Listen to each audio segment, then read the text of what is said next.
কি বলেছিলাম তো আজকে চোখের জল ঝরবে তোমার। কি ক্ষতি করেছিলাম তোমার আমি?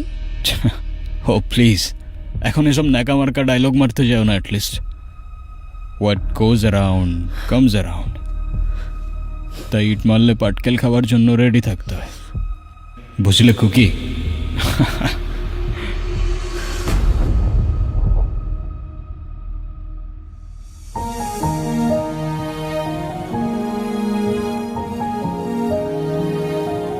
ভাগ্যের কি নির্মম পরিহাস, তাই না? একই মুদ্রার এপিঠ ও পিঠেই দুনিয়া। সেদিন আমার জন্য ওর চোখে জল ছিল, আর আজ ওর জন্য আমার।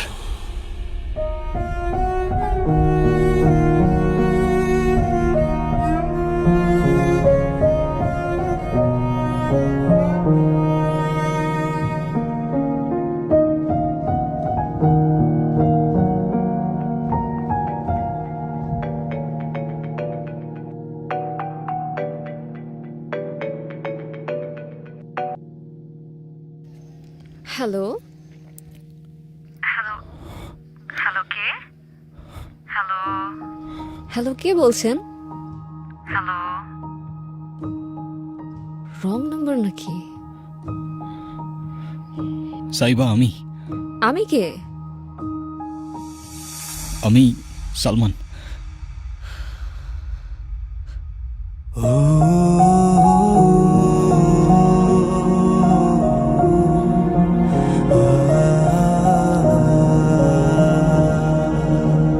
আপনার ট্রাফিক নম্বরে এই মুহূর্তে সংযোগ করা সম্ভব হচ্ছে না। পছন্দের মিনিট ও ইন্টারনেট ব্যাংকিংতে ডায়াল। এতদিন পর ওর আমার সাথে কথা বলার ইচ্ছা হচ্ছে না, না হওয়াটাও স্বাভাবিক। হয়তো আমার জন্য ওর জীবনে এমন ক্ষতি হয়েছিল যেটা এত বছরও ও কাটিয়ে উঠতে পারেনি।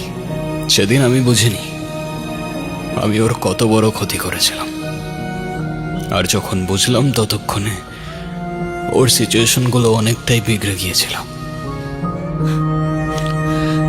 কান্দিস না তোমা।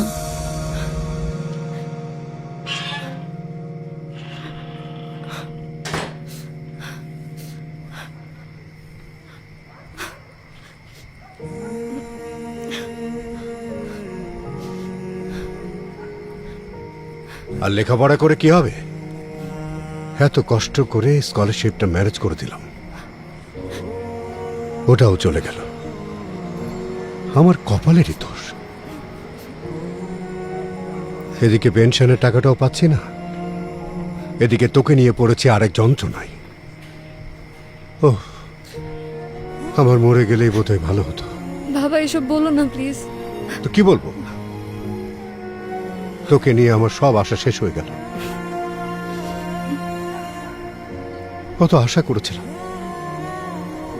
এখন এই বয়সে শুনতে হচ্ছে মেয়েকে এক্সাম থেকে বের করে দিয়েছে। আমার কি দোষ বলো বাবা? না, তোর কোনো দোষ নাই। বললাম তো, সব দোষ আমার, আমার কপালের দোষ।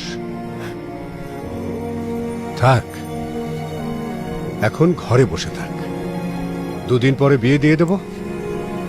লেখাপড়া করার আর দরকার নেই, কোনো দরকার নেই। কান্নাকাটি করতেছিস কেন মা? তুই তোর বাবারে চিনিস না? রাগ হয়ে এরকম উল্টাপাল্টা কথা বলে। আবার যখন মেজাজ ঠান্ডা হয়ে যাবে দেখবি সব ঠিক হয়ে গেছে।